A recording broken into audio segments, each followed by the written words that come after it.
안녕하십니까? 연말 기도주일에 참석하신 우리 모든 성도님들 환영합니다.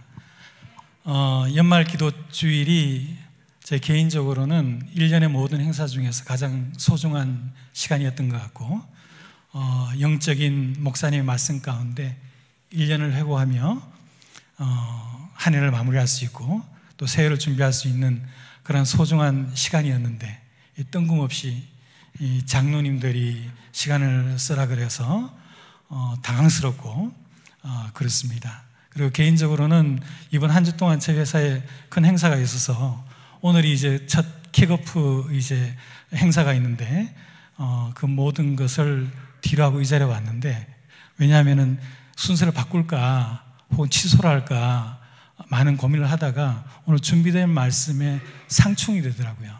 우선순위가 어디 있느냐?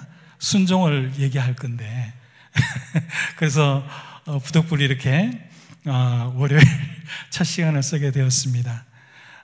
이런 모든 상황 안에서 영적인 말씀이 아니라 할지라도 하나님께서 특별히 뜻한 바가 있으셔서 저희들의 마음을 울리시고 말씀 가운데 감화 감동 있기를 간절히 바람하지 않습니다. 원래 제가 준비한 말씀은 제 인생의 Before Christ, Annos Domini, 제 인생에 있어서의 예수님 전과 이후란 제목이었는데, 얼마 전에 이병천 목사님께서 설교 시간에 간증하는 방법에 대해서 말씀하셨는데, 너무 자기의 타락했던 것에 대해서 얘기하지 마라. 간증 끝나고 나면 그거밖에 남지 않는다. 그리고 자기를 드러내는 멘트를 하지 마라 라고 얘기를 하셨어요. 준비되어 온 걸 보니까 50%가 저의 타락했던 모습, 그 나머지 50%는 은근히 저에 대한 자랑이었던 거죠. 쓸 수가 없는 게 그 원고를. 그래서 과감히 버렸습니다. 버리고 갑자기 새롭게 준비한 말씀, 그 간증 정말 은혜로운 간증이었었거든요. 새롭게 준비한 간증이 은혜가 없으면 그거 누구 탓이다? 이병천 목사님 탓이다. 네. 그래서 이제 말씀을 무엇을 준비할까 하다가 번쩍 생각나는 게 있었습니다. 얼마 전에 여기 우리 참석한 우리 이가인 자매가 있는데, 우리 부부가 너무 예쁘죠. 얼마 전에 이가인 자매와 이제 같이 우리 그룹이 차를 마시면서, 우리 이가인 자매 요즘 성경 공부를 하거든요. 침례를 위해서. 그래서 내가 왜 성경 공부를 하려고 마음 먹었냐 그러니까, 시부모님과 우리 친정 부모님을 내가 알아야지 인도할 거 아니냐, 이 말을 하더라고요. 그때 제가 그러냐. 그래서 그때 제가 그 성경 구절 예하로 들었던 것이 바로 지금 보여드리는 이 말씀입니다. 주 예수를 믿으라. 그리하면 너와 내 집이 구원을 얻으리라. 사도 바울이 2차 전도 여행 때 트로이에서 잠시 머무를 때에 이제 성령님께서 이산 가운데 임하셔가지고 밑으로 원래 내려갈 계획이었거든요. 가지 마라. 그때 이산 가운데 환상이 나타나서 그리 가지 말고 너가 저 바다를 건너서 마케도니아, 유럽으로 가라는 이제 음성을 들었습니다. 그때 유럽으로 가서 처음 이제 도착했던 곳이 바로 빌립보입니다. 빌립보에 가서 바울이 처음 만났던, 전도했던 사람이 바로 루디아입니다. 루디아는 당시 실크로드를 통해서 이제 비단이 왕래가 될 때, 그 마케도니아 일대에서 그 비단 장사를 했던 비단 장사입니다. 그리고 그 루디아의 가족들이 이제 침례를 받게 되고, 그 다음 이제 두 번째 만났던 사람이 이제 귀신 들린 한 여종이었습니다. 이 귀신 들렸던 여종이 계속 이 바울과 그 일행을 쫓아다니면서 소리를 지르고 괴롭혔던 거예요. 이때 너무 괴로워서 바울이 그 귀신에게 외쳤던 말이, 예수 그리스도의 이름으로 내가 내게 명하노니 그에게서 나오라 하니 귀신이 즉시 나오니라. 사도행전 16장 18절에 있던 말씀입니다. 근데 이 귀신 들린 여종이 점도 치고 하니까 이 여종의 주인 되는 사람들이 귀신이 빠져나가니까 점치는 능력이 없어졌을 거 아니에요. 그런데 그 여종을 수입으로 삼던 그 주인들이 이 바울과 실라 그 일행을 관청에 고소하게 됩니다. 그때 이제 관가에서 나와서 이 바울과 실라의 인형을 잡아다가 채찍질을 가하고 지하 감옥에다가 착고에 채워서 가두게 됩니다. 이때 여러분 아시는 바와 같이 바울과 실라가 고통 가운데 원망하고 불평하는 것이 아니라 찬미하고 기도할 때에 어떤 일이 벌어졌냐면은 옥문이 흔들리고 이 감옥이 무너지고 모든 채웠던 착고가 풀어지게 됩니다. 이때 그 옥의 간수를 맡았던 간수장이 와서 보고 모든 죄수들이 다 탈출한 줄 알고 이제 그 후환이 두려워서 본인이 이제 자결을 하려고 할 때에 바울이 그를 말렸습니다. 말렸을 때 그 간수장이 바울에게 내가 어떻게 하여야 구원을 얻으리까? 라고 이렇게 질문을 했습니다. 그때 바울이 말한 것이 바로 오늘 본문의 말씀 주 예수를 믿으라. 그리하면 너와 내 집이 구원을 받으리라 이 말씀을 했습니다. 제일 위의 사진이 제가 30년 전에 침례받던 모습입니다. 저 같은가요? 그 간수장이 이제 그 밤시에 그 시에 간수가 저희들을 데려다가 바울과 실라를 데려다가 그 맞은 자리를 씻기고 자기와 그 권석이 다 침례를 받은 후에 저와 온 집이 하나님을 믿음으로 크게 기뻐하니라. 본문의 말씀처럼 자살을 시도했던 간수장이 바울의 권면에 따라 주 예수를 구주로 받아들이고 본인뿐만 아니라 온 가족이 침례를 받고 저와 온 집이 하나님을 믿었으므로 크게 기뻐하니라 라고 표현이 되어 있습니다. 이 말씀 안에서 그 간수장과 저의 삶을, 저의 형편을 비교해 보게 되었습니다. 저 또한 하나님을 전혀 모르고 지내다가 30을 바라보던 나이에 한 아름다운 여인을 만나게 되고 그 여인의 반협박, 침례를 받지 않으면 헤어질 수 없다. 당시 우리 집사람이 처녀 때 길을 걸어 다니면 너무 예뻐가지고 주위에 빛이 났었어요.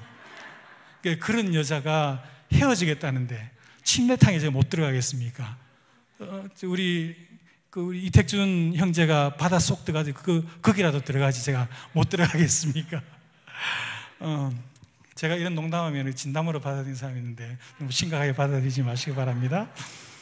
어쨌든 그렇게 제가 침례를 받게 되고 너와 내 집이 구원을 얻으리라는 바울 사도의 이 말씀처럼 저희 집안 모두가 구원을 얻게 되고 모두가 크게 기뻐하는 삶을 과거와 현재 진행형으로 제가 살아가고 있습니다.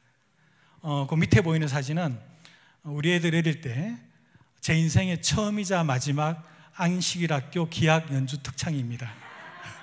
2번 다시 못했습니다. 저 이후로. 그리고 가장 최근에 이제 저희 가족이 올여름에 소풍을 가서 사진을 찍은 모습입니다. 몇 년 전 간증을 통해서 말씀을 드린 기억이 있습니다. 저희 집안은 대대로 교회의 문턱조차 경험해보지 못했던 아주 보수적인 유교 사상의 집안에서 그것도 제가 집안의 3대째 장손입니다. 제가 비록 우리 아내의 사랑스러운 협박에 의해서 침례를 받았지만 가장 먼저 우리 집안에서 교회를 다니게 되었고 침례를 받은 후에 교회 다니는 것에 엄청나게 반대를 했던 어머니와 아버지 그리고 할머니까지 그리고 제 여동생 그리고 저희 큰 고모님까지 그 10년의 세월 안에 모두 침례를 받으시고 신실하고 행복한 그리스도인으로 사셨고 현재 사시고 계십니다. 그리고 저의 후손인 같은 현재 집에 살고 있는 저희 두 아들 또한 청년회 때에 비록 우리 토평교회는 출석하지 않습니다만은 여기서 멀지 않은 목동교회에서 또한 그 교회의 청년회 리더로서 자신들의 신앙생활을 나름 최선을 다해 이어가고 있고 이제 내년에 저희 집 며느리가 될 아이도 이렇게 PPL이라고 그 깨알 같은 광고입니다. 이제 내년에 이제 저희 집 며느리가 될 아이도 이제 목회자의 자녀로서 교회 안에서 믿음 안에 바르게 잘 자란 재림 청년이니 그 간수장의 형편처럼 저와 온 집이 하나님을 믿었으므로 크게 기뻐하니라가 저희 집안에 100% 동일하게 이루어진 것 아니겠습니까? 자, 이렇게 빌립보에서 처음 복음을 접하고 침례를 받은 사업가 루디아의 가족과 그리고 귀신 들렸던 여종과 그리고 간수장과 그 집안의 모든 가족들, 이렇게 핵심적인 인물들을 중심으로 빌립보 교회, 유럽 대륙의 첫 교회가 설립이 되었습니다. 사실 자리라고 하는 것이 역량과 그릇이 되는 사람에게는, 사람이 그 자리를 맡을 때에는 그것이 모두에게 축복이 되지만, 그렇지 못한 사람이 그 자리에 앉게 되면 본인뿐만이 아니라 주변 모두가 힘들어지는 것을 매스컴을 통해서, 정치 세계를 보면서, 많은 기업 안에서도 저희들이 경험을 하게 됩니다. 교회와 성도들에게는 안타까운 일이지만 저에게 있어서 장로라는 자리가 아마 그런 것 같습니다. 아마도 제게는 잘 맞지 않는 그런 자리가 아닌가, 그로 인해 주변 사람을 힘들게 하는 것은 아닌가 하고 고민이 많이 있는 것도 사실입니다. 며칠 전, 지난주에 부산에 출장을 가게 되었습니다. 돌아오는 비행기 안에서 제가 복도 쪽에 앉고 제 대각선 앞쪽에 앉은 한 분이 핸드폰을 하고 이제 이런 패드를 들고 카렌다에 스케줄을 다 입력하는데 우연찮게 보게 됐어요. 그런데 특별 새벽 기도 같아. 특세 새벽 5시. 그 다음에 그 환우 방문 몇 시. 그 다음에 우리 소그룹 모임 언제. 그걸 계속 적고 있더라고요. 한 10분 이상을 적고 있어. 졸려서 저는 잠시 눈을 감았어요. 그래서 도착하기 한 15분 전에 눈을 떴는데 그때까지 계속 스케줄을 입력하고 있는 거야. 아니, 도대체 이 양반은 어떤 사람이길래, 보니까 단톡방에 장로회라고 돼 있는 거 보니까 장로인 것 같아. 또 어떤 사람이길래 나는 졸고 있는데, 나는 비행기 타는 동안에 계속 사업을 구상하고 어떤 세상적인 일에 빠져 있는데, 이 양반은 계속 교회 일에, 장로회 일에, 자기가 보살피는 그 소그룹 일에 몰입이 되어 있는 거예요. 그래서 궁금해서, 우리 재림교회는 아닌 것 같고 내려서 제 친구한테 전화를 해봤어요. 제 친구가 신실한 장로교회 교인인데, 야, 너희 교회 장로님들은 어떻게 피선이 되고 어떤 영적, 어떤 헌신, 어떤 모습을 보이느냐라고 제가 질문을 해봤어요. 그런데 우리 재림교회 장로님들 혹은 목사님들이 농담 반, 이 비아냥 반으로 이제 하는 얘기가, 야, 장로교회에서 장로가 되려면 최소 몇 천만 원에서 몇 억을 내야 돼. 근데 물론 그런 교회 있겠지만 그 교회는 전혀 그런 것도 없었고, 약 6,000명 출석교회에 12분의 시무장로와 그 다음 12명의 목양장로가 봉사를 하고 있는데, 그들 자신의 개인적인 삶 가운데 모든 우선순위가 오직 교회와 교우에게 있고, 목회자를 최선을 다해 섬기고 시간적, 경제적, 영적 헌신과 봉사를 통해 모든 교회의 존경을 받고 있는 분들이다 라고 얘기를 하더라고요. 물론 100% 그렇지 않을 수도 있겠는데, 최소한 제 친구의 눈에 비친 그 교회 장로님들은 그런 모습이었던 것 같습니다. 물론 그분들과 저를 비교했을 때 이러한 모든 상대적인 부족함은 지극히 제 개인의 문제이지, 이미 재림교회 내에는 바울과 같은 영적인 평신도 지도자들 분들이 여러 분 계십니다. 그 중에 화면 띄워주셨습니까? 그 중에 저의 주관적 관점에서 가장 유명하다고 생각되는 세 분의 사진을 제가 본인들 허락도 없이 불법으로 캡처를 해왔습니다. 아마 아시는 분들도 있을 텐데, 또 우리 여기에는 우리 권순호 목사님 아버지도 계시고, 그들의 뜨거운 열정과 온전한 헌신 속에 수많은 영혼들이 거듭나고 새로운 교회들이 세워지고 하는, 참으로 현 시대의 사도 바울과 같은 그러한 역할을 하고 계신 분들을 말씀을 통해서, 인터넷에 있는 말씀을 통해서 제가 직접 듣고 경험을 했습니다. 그런데 개인적인 대화를 나눌 기회가 없던 차에 어느 날 이 세 분 중에 한 분과 2시간에 걸쳐서 서로 대화를 할 기회가 있었습니다. 그런데 이분의 간증과 이분의 말씀을 들으면서 제가 얼마나 큰 충격을 받았는지 모릅니다. 저와 비슷한 30쯤의 나이에 예수님을 개인의 구주로 영접하고, 또한 현 시점에 같은 재림교회, 저도 장로고 그분도 장로인데 아주 비슷한 또한 개인적인 신앙의 배경을 갖지만 감히 비교할 수 없는 믿음과 헌신의 그릇의 차이를 경험하는 순간이었습니다. 집에 돌아와서 아내에게 제가 받은 그 감동을 같이 나누면서 여보, 호칭은 분명히 같은 장로인데 내가 도저히 고개를 들고 장로라고 불리기가 부끄러워. 그분들의 열정과 헌신의 크기가 나의 그것과 비교되니까 내가 한없이 작아지네라고 했더니 저는 그걸 이제 알았어. 그 말이 나올 줄 알았는데 그 말 대신에 아내와 각자가 가진 그릇의 크기, 믿음의 크기, 그리고 달란트가 따로 있잖아. 당신은 당신대로 가진 달란트가 있고 그분들과 다른 방법으로 쓰임 받을 곳이 분명히 있으니 너무 자책하지 마시고 당신의 장로로서의 사역과 앞날을 위해 같이 기도합시다 라고 위로를 해 주었습니다. 그러면은 최근 제가 그 받은 바 은혜는 분명히 그 사람들과 앞에 있던 그 누구야 간수장과 최소한 같거나 훨씬 많은 축복을 받았는데, 그러면은 간수장 그 축복 후에 온 삶을 통해 가지고 하나님의 사업을 해서 봉사했는데, 그럼 내가 교회의 장로로서 어떻게 서야 할까? 그때 말씀 가운데 제게 영감을 준 것이 바로 빌립보 2장 25절부터 30절에 있는 말씀입니다. 우리 같이 한번 낭독해 보시겠습니다. 시작.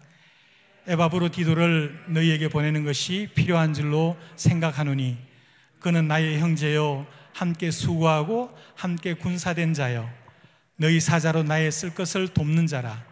그가 너희 무리를 간절히 사모하고 자기 병든 것을 너희가 들은 줄로 알고 심히 근심한지라. 저가 병들어 죽게 되었으나 하나님이 저를 긍휼히 여기사 내 근심 위에 근심을 면하게 하셨느니라. 그러므로 내가 더욱 급히 저를 보낸 것은 너희로 저를 다시 보고 기뻐하게 하며 내 근심도 덜려 함이니 저가 그리스도의 일을 위하여 죽기에 이르러도 자기 목숨을 돌아보지 아니한 것은 나를 섬기는 너희의 부족함을 채우려 함이니라. 아멘. 바울이 로마 제국의 죄인으로 로마로 압송된 후에 그곳에서 수인으로 지내고 있을 때에 빌립보 교회의 장로였던 에바브로디도가 자그마치 1500km나 떨어져 있던 빌립보 교회와 로마 사이를 오가며 바울의 모든 어려운 상황을 보살피고 그를 조력하며 애쓰던 차에 결국은 죽을 병에 걸리게 된 것과 그가 애정을 가지고 사랑하던 빌립보 교회를 향한 바울의 위로와 그리고 에바브로디도를 향한 바울의 애정이 절절히 묻어있는 성경절입니다. 성경에 정확하게 명시는 되어 있지 않지만 많은 분들이 앞에 소개해 드렸던 그 빌립보 감옥의 간수장이 바로 얼마의 세월이 지난 후에 방금 읽어드린 성경절에 나오는 에바브로디도일 것이라고 추정을 하고 있습니다. 간수장의 온 집이 하나님을 믿었으므로 크게 기뻐하니라처럼 그와 동일한 혹은 훨씬 넘치는 축복을 하나님께서 저와 온 집에 허락하셨습니다. 그럼 그 은혜에 대한 나의 삶은 어때야 되겠는가? 비록 앞에 예를 들어드린 세 분의 훌륭한 재림교회 평신도 지도자와 같은 뜨거운 열정과 탁월한 리더십과 역량은 없을지라도, 그리고 제 친구가 다니는 그 장로교회의 장로님들처럼 모든 교회에 존경받는 장로가 되진 못한다 할지라도 에바브로디도가 그랬던 것처럼 자신을 드러내지 아니하고 낮은 곳에서 목회자의 곤란과 어려움을 나 자신의 일처럼 여기고 그의 사역을 위해 최선을 다해 돕고 조력하며 아울러 제가 섬기는 소그룹과 교회의 모든 성도님들을 위해 할 수 있는 최선을 다해 도우며 그들의 근심과 아픔을 나의 것으로 생각하고 기도하고 힘쓰는 사람이 되어야겠다는 마음을 말씀 가운데 가지게 되었습니다. 하지만 그것 또한 인간의 연약한 결심만으로는 할 수 없다는 것을 알기에 항상 기도하며 제 자신의 연약함을 인정하고 성령 하나님의 간구를 인도하심을 간구하는 장로가 되어야 되겠다고 새로 마음을 다지게 되었습니다. 부족하지만 꼭 그렇게 될 수 있도록 혹 생각나실 때마다 부족한 저를 위해서 기도해 주시는 우리 모든 교우님들이 되어 주셨으면 좋겠습니다. 마지막으로 말씀을 읽고 마치도록 하겠습니다. 교회정은 439페이지에 있는 말씀입니다. 이 일은 직접적인 복음 전도보다는 바울의 필요를 채워주는 그의 개인적 봉사로 이루어졌다. 하나님의 눈에는 봉사를 행하는 정신이 어떤 종류의 봉사냐보다 더 의미가 있다. 에바브로 디도의 경우 근심은 자신에 대한 것이 아니라 빌립보에 있는 그의 친구들의 슬픔에 대한 것이었다. 우리 토평교회 저를 포함해서 많은 장로님들 분명히 인간적인 결함이 있을 것이고, 하지만 그 마음 가운데는 하나님을 향한 헌신에 대한 마음이 분명히 또한 있을 것입니다. 그러한 마음을 기억하시고 우리가 부족함을 볼 때마다 더욱 그들을 위해서 기도하신다면 우리 토평교회가 한층 더 발전하고 크게 성장하는 교회가 되리라고 믿습니다. 감사합니다.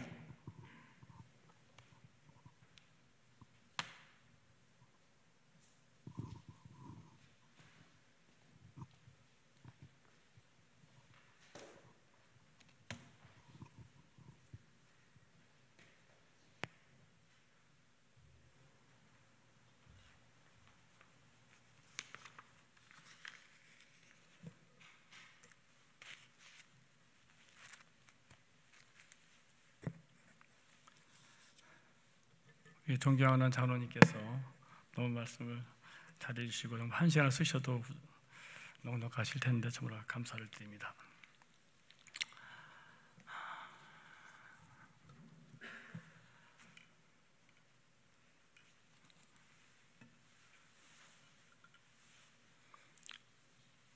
제가 하모니카로 개인적으로 좋아하는 그런 찬미를 1점을 부른 다음에 말씀을 드리겠습니다.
개인적으로는 은혜기도주일, 대속주일이 중요하기 때문에 제가 오늘 까만 그런 와이셔츠에다가 까만 넥타이까지 메고 왔습니다. 참으로 지금 우리가 구약에 나와 있는 그런 그 출애굽 시대의 대속죄를 보게 되면은 참으로 우리가 어떻게 준비하고 어떻게 맞아야 되겠나에 대한 그런 여러 가지 방법들이 나오고 있습니다. 지금 우리가 시대적으로 그때 그런 구약 시대는 아니지만 그러나 우리 하나님께서 보시기에는 동일한 그런 시대로 생각할 것입니다. 하필 또 이번에 올림픽 월드컵이 항상 여름에 이렇게 열리다가 그 나라가 너무 더워서 그런지 또 이 겨울에 올림픽, 겨울 월드컵을 열어가지고 그런 행사가 있어서 우리 성도님들이 이 기독절 맞이하면서 마음 가운데 또 좀 흐트러지지 않을까 그런 생각도 해보게 됩니다. 신명기 10장 12절로 16절을 좀 보게 되면은 신명기 10장 12절 16절 이스라엘아, 네 하나님 여호와께서 네게 요구하시는 것이 무엇이냐? 곧 네 하나님 여호와를 경외하여 그 모든 도를 행하고 그를 사랑하며 마음을 다하고 성품을 다하여 네 하나님 여호와를 섬기고 내가 오늘날 네 행복을 위하여 네게 명하는 여호와의 명령과 규례를 지킬 것이 아니냐? 하늘의 모든 하늘의 하늘과 땅과 그 위의 만물은 본래 네 하나님 여호와께 속한 것이로되 여호와께서 오직 네 열조를 기뻐하시고 그들을 사랑하사 그 후손 너희를 만민 중에서 택하셨음이 오늘날과 같으니라. 그러므로 너희는 마음에 할례를 행하고 다시는 목을 곧게 하지 말라. 또 한 말씀 더 보겠습니다. 우리 스가랴 9장 9절 잘 아는 말씀이죠. 스가랴 9장 9절을 한번 보겠습니다. 시온에 따라 크게 기뻐할지어다. 예루살렘에 따라 즐거이 부를지어다. 보란 뒤의 왕이 내가 임하나니 그는 공의로우시며 구원을 베푸며 겸손하여서 나귀를 타나니 나귀의 작은 것 곧 나귀의 새끼니라. 제가 좋아하는 그런 말씀을 지금 두 말씀을 전해드렸습니다. 참으로 여기 서 있는 사람은 어렸을 때부터 목이 좀 고든 그런 사람이었습니다. 별로 정말 내설 것도 없는 가운데에서 제 자신이 이제 학교를 갈 그러한 시절에 팔남 매정에서 형님들이 바로바로 위에 있다 보니까 형님들이 이렇게 공부를 이제 늦춰서 가다 보니까 제 자신이 그 길로 가기가 좀 힘들었습니다.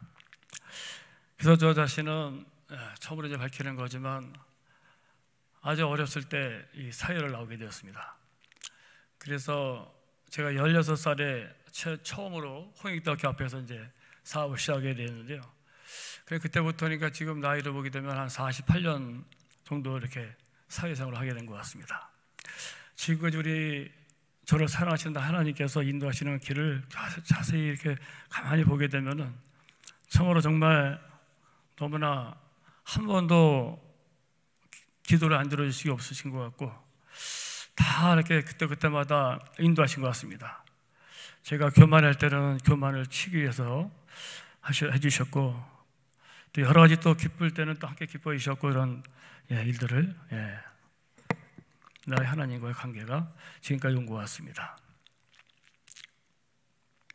그러는 중에 제가 2020년도 12월 13일 날 사고가 나게 되었는데요. 세상에 여러 일들이 이제 계속해서 저에게 이제 밀려오고 또한 교회 주의 사업을 이제 하는 데 있어서 여러 가지 좀 운영하는데 고민도 하며 그런 힘든 과정도 또한 있었습니다. 그래서 세상 일도 너무 바쁘고 정말 안식일 빼놓고 1년에 명절 하루, 추석 하루 이 정도로 이렇게 일하게 되었습니다. 명절 그때 연휴 때에도 보게 되면은 이런 KT를 또 그때 거래하게 되는데 KT라는 데서 그럴 때 일 좀 해달라고. 저는 또 일을 주게 되면은 마다하는 그런 스타일이 아니기 때문에 하다 보니까 겨우 명절 하루나 추석 명절 하루나 구정 명절 하루 그 정도만 쉰 것 같습니다. 이제 교회에서 중간중간에 이제 우리가 이렇게 이제 여행도 가고 그런 쪽으로 이제 빠진 적이 있었는데요. 그러다 보니까 너무나 이제 지쳤었는데 이제 그때 기도가 지나가는 말로 이거 사고라도 나서 좀 쉬었으면 좋겠다 할 정도로 그런 마음을 가지게 되었어요.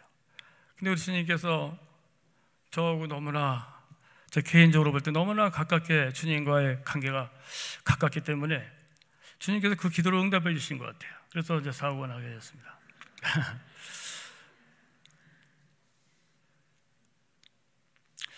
그래서 저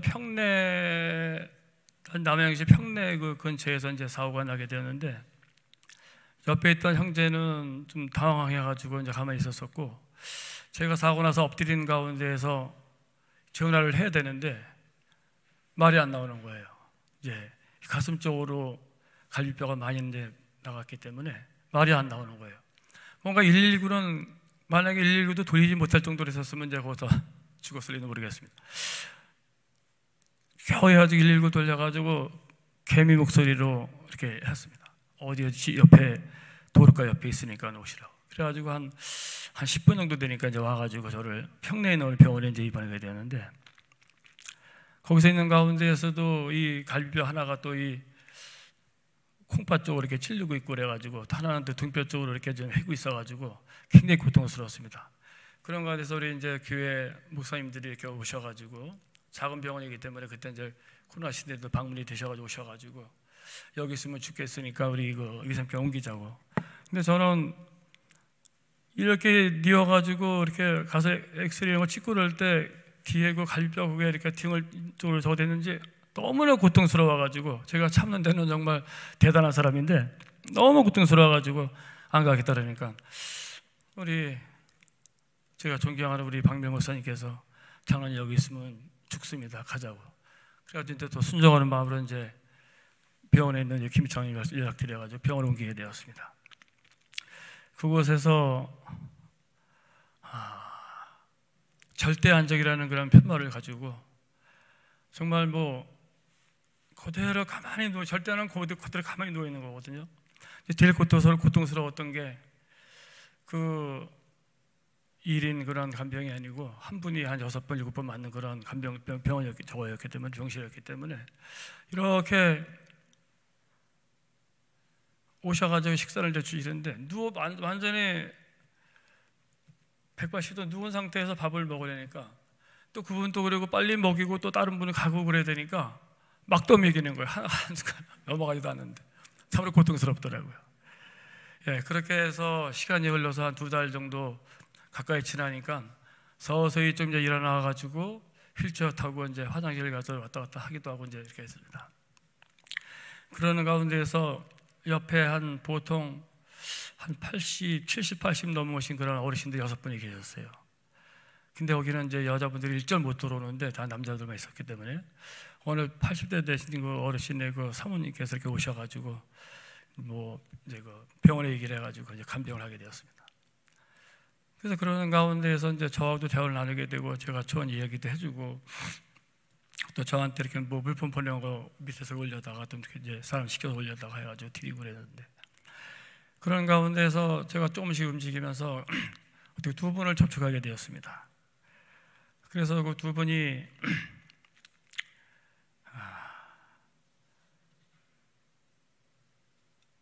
병원을 보고 연목실에서 와가지고 침대를 받게 되었습니다. 예. 그래서 이제 그러고 나서 퇴원 한 달 후에 들은 소식인데요, 2분이 다 돌아가셨다고, 예, 제가 소식을 듣게 되었습니다.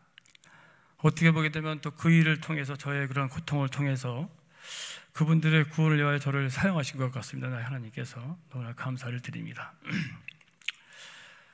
제가 늘 드리고 성경 그런 여러 가지 말씀들 중에 제일 중요한 이제 그 마음 가운데 늘 가지고 있는 그런 말씀이, 다윗을 참 좋아하는데, 특히 다윗이 또한 그 범죄하는 그러한 내용에서 그 회개장 그 시편 52편을 참으로 좋아합니다. 여기에 그 다윗의 절절한 그런 그 회개의 그런 내용이 나오는데, 나의 죄가를 죄가 될 만한 허물이나 과실 1절에 도말해달라고, 완전히 덮어서 없애달라고.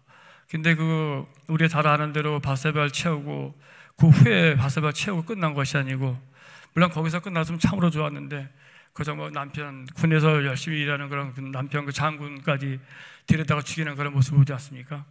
우리 인간이 얼마만큼 아마 그 범죄가 이미 시작되면은 그 얼마나 그 깊이까지 들어가는 거에 대해서, 예, 저 개인적으로도 정말 많이 정말 느끼고 있습니다. 이렇게 되지 않기 위해서 물론 살아야 되죠. 또 나의 죄악을 맑게 씻기시며, 정말 피가 나도록 아마 그 다윗이 자기 죄악에 대해서 맑게 씻겨달라고 씻었을 것입니다. 정말 피가 나도록 박박 문질러도 그 죄가 없어질까요? 그렇지 않았겠죠. 더 생생하게, 예, 자기의 신복 요압을 통해서 정말 그 훌륭한 장군을 그 성 밑에까지 보내고, 물론 장군들은 성 밑에까지 안 가거든요. 보통 밑에 병사들이 가는데 장군 보내서 금이 돼서 그 돌에 맞아 죽게 만드는 그런 일들이 이 다윗이 머릿속에서 벗어날 수 있을까요? 우리 모두도 지금 살면서 특히 뭐 해외 출장이나 아니면 뭐 국내에서 여러 다니면서의 그런 각종 유혹들이 우리를 많이 엄습할 텐데요. 그럴 때 우리에게 다가오는 그러한 유혹들에 대해서 정말 벗어나기가 쉽지 않을 것입니다.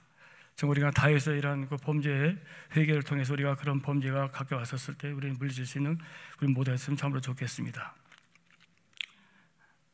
여기 10절에도 보게 되면은 이제 시편 50편 1절로 11절까지인데요. 8절에 주께서 꺾으신 뼈로 즐거워하게 하소서. 9절에 주의 얼굴을 내 죄에서 돌이키시고 죄악을 도말하소서. 여기 도말이 두 번 나오게 돼요. 1절에도 나오고 9절에도. 정말 이 도말하지 않게 되면 다윗이 구원받을 수 있겠습니까? 도말해달라고 또 9절에도 간절히 얘기합니다. 10절에는 또 이제 정한 마음을 달라고, 정직한 영으로 회복해 달라고 또 회개의 기도를 드립니다. 또 11절 마지막에 11절에는 주의 성신을 내게서 거두지 말라고. 만약에 여기서 하나님께서 너의 범죄로 말미암아 너 더 이상 용서받기 힘들다 하셔서 만약 성신을 우리 성령 하나님을 떠나신다면은 아마 다윗은 아마 구원받지 못했을 것입니다. 그러나 다윗이 얼마만큼 하나님과 관계가 그런 범죄 가운데서도 얼마만큼 돈독한 관계였기 때문에 정말 회복하고 우리가 하늘에 가서 만나게 될 것입니다. 제가 오늘 또한 나오는 그런 말씀을 보면서 우리에게 정말 아킬레스건 같은 그런 이제 사건에 대해서 기회에 대해서 말씀드려보겠습니다. 우리 모두에게 매일의 삶에 나의 하나님과의 관계가 순조로운지요 보이지도 않는 작은 죄가 치명상을 입힐 수 있다고 그렇게 나왔습니다. 1986년 1월 28일 미국 케네디 우주센터에서 발사된 지 77초 만에 공중 폭발한 챌린저호의 사건이 기억이 나시죠? 86년이니까 좀 이제 여러 해가 지나긴 지났지만 탑승한 7명 중에서 뉴햄프셔 콩고도 고등학교 37세 교사인 크리스타 맥콜리프도 있었다고 합니다. 우주 비행에 교사가 탑승한 일로 미국 전국의 학생들에게 큰 관심이 많았다고 합니다. 그러나 이 우주선은 날아오르기 77초 만에, 물론 77초가 1분 조금 넘는 그런 저거지만 그게 뜨게 되면은 그저 한참 올라가죠. 뭐 몇 킬로 올라간지 모르겠습니다. 77초 만에 폭발하고 만 것입니다. 나중에 사고의 원인을 위하여 조사가 시작되었는데 고체 연료 부스터에 들어가는 작은 오링이라는 이상그램의 그 우주선은 2200톤인가 그렇다고 합니다. 엄청난 그런 무게죠. 근데 2~3g밖에 안 되는 작은 부품이 원인이었다고 합니다. 폭발의 원인이. 챌린저호의 작은 것이 치명적이었던 것처럼 우리에게도 작은 죄가 치명적일 수 있다는 것입니다. 가룟 유다는 도둑이 되어서 멸망했고 솔로몬과 다윗과 삼손은 성적 충동에 무너졌고 아간과 아나니와 삽비라 젊은 부자 법관은 탐욕 때문에 무너졌고 루시퍼 사단은 교만 때문에 세상을 지름물들였습니다. 모두 한 가지 죄가 자라나 영원한 삶을 가로채 버린 것입니다. 솔로몬은 아가서 2장 15절에 포도를 허는 것은 작은 여우라고 말했습니다. 이 작은 여우가 정확한 무슨 뜻인지 모르지만 작은 여우라고 말했습니다. 우리들의 마음속에도 은밀한 죄, 우리 살면서 해죠. 나의 하나님께 온전히 구하지 않으면 구원의 큰 치명타가 될 수 있다고 경고하고 있습니다. 우리 연말 기도제를 통하여 여러 죄들, 안 좋은 습관들을 잠시 내려놓고 나의 하나님께 맡겨보시기를 바랍니다. 제가 또 여러 그런 지남이나 이런 그런 이혼의 신앙을 말씀 중에 또 한 말씀을 여기서 접하게 되었는데요. 여러분들 이 우주가 얼마나 큰지 상상하시죠? 어마어마한 그런 숫자, 광영 하고 그러더니 하니까 크긴 크구나 하는데 상상이 잘 안 되시죠? 근데 이제 그 별들도 물론 마찬가지고, 근데 여기 하나의 그 모래알로 비교해서 하나님께 창조하신 우주에 도대체 그 별이 얼마나 많은가에 대해서 쓴 그런 내용이 나와 있습니다. 나의 우리 하나님 창조하신 우주는 얼마나 크고 별들은 얼마나 될까요? 우리가 동해바다 해수욕장에 가서 그 모래사냥에 가서 얼음 한 주먹으로 손에 담으면은, 얼음 한 주먹으로 우리 손에다가 모래를 담으면은 약 40만 개가 된다고 합니다. 40만 개 정도. 우리가 이렇게 모래를 퍼서 들면은 그 하나 씌워보면은 한 40만 개가 된다고 합니다. 근데 이 우주에 있는 별이 얼마만큼 많냐면은 이 지구 표면에 6m 높이로, 지구가 크죠? 물론 우주로 볼 때는 작지만 표면에 6m 높이로 완전히 모래를 덮은 숫자가 현재 하나님께 창조하신 그 우주의 그 별들의 숫자라고 합니다. 상상이 되십니까? 이런 뭐 숫자적으로 이런 보다가 이런 또 하나의 한 주먹이 40만 개인데 이 지구의 모래로 6m 높이로 싼 높이의 만큼 숫자가 우리 하나님께 창조한 그런 여기 그 별들이 있다고 합니다. 그 별들에 가보고 싶지 않습니까? 우리 정말 한 번도 빠짐없이 이번 한 주일 동안 정말 우리가 진정으로 지난 1년 동안 있었던 걸 모든 일들을 빠짐없이 회개하고 다 구원의 때에 들어갔으면 좀 좋겠습니다. 시간이 이제 많이 흘렀는데요. 고린도전서 13장을 또 우리 다 같이 좋아하죠. 거기 이제 그 말씀을 제가 한번 보고 마치겠습니다. 고린도전서 13장입니다.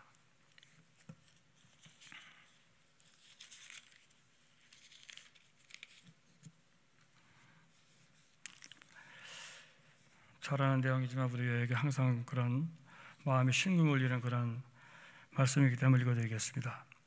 내가 사람의 방언과 천사의 말을 할지라도 사랑이 없으면 소리나는 구리에 울리는 꽹과리가 되고, 내가 예언하는 등이 있어 모든 비밀과 모든 지식을 알고 또 산을 옮길 만한 모든 믿음이 있을지라도 사랑이 없으면 내가 아무것도 아니요.